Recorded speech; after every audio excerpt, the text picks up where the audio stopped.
What you're going to see here is a drastic method for ridding your aquarium of snails.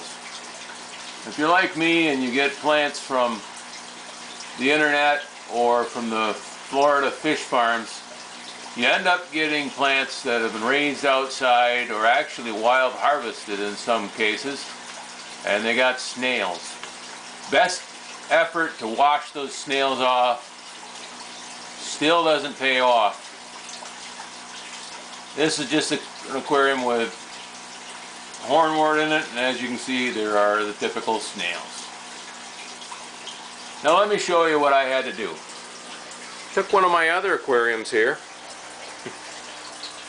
and I took all the plants out. I filled it up to the top with water, and I put some glass pieces on the top to try to seal it off as best I could. I put a thermometer in there and made sure I had an air stone to keep the water circulating. And here's my secret weapon. This is a 200-watt aquarium heater. You can see it's sticking out of the top of that aquarium by a long ways. This one is made for a 55-gallon or larger aquarium. What I did here, I submersed only the heating element in the aquarium, and I left the thermostat out the top, and I turned it up on high. That way the thermostat never reads that it's up to the maximum temperature.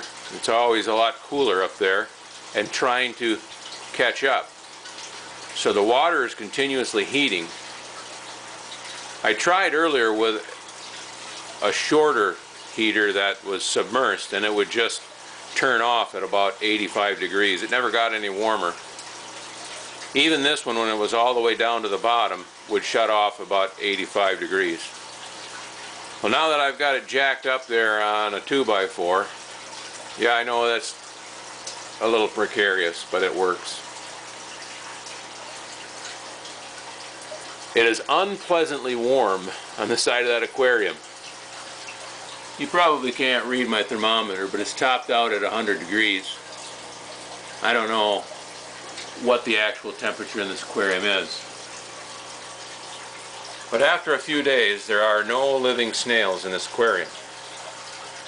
The advantage of this is you don't have to wash the entire aquarium out and sterilize it and then lose your biological filter.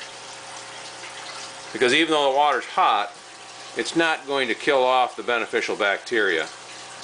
As soon as I pull out that heater and let this go back to its normal room temperature or whatever I want to keep it at, I can drop some snail-free plants in there again and start all over. I know it's a bit drastic method to do, but sometimes you just got to be that way to get rid of these snails.